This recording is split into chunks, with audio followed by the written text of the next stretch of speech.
প্রীতম বাইকে করে হাসপাতালে পৌঁছায়।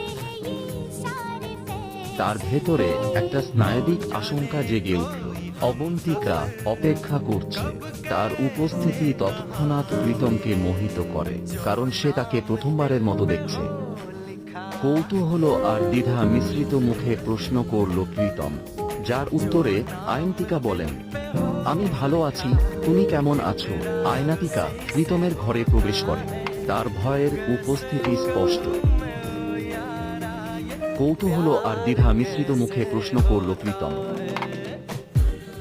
কারণ তারা বলে, আমি তোমাকে ভালোবাসি আয়নিকা, তুমি কি আমাকে বিয়ে করবে? অশ্রুসিক্ত চোখে অয়নিকা প্রীতমকে আরো শক্ত করে জড়িয়ে ধরে। হ্যাঁ, ঝগড়াঝাঁটি আসছে। আমিও তোমাকে ভালোবাসি প্রীতম, আমি তোমাকে বিয়ে করব।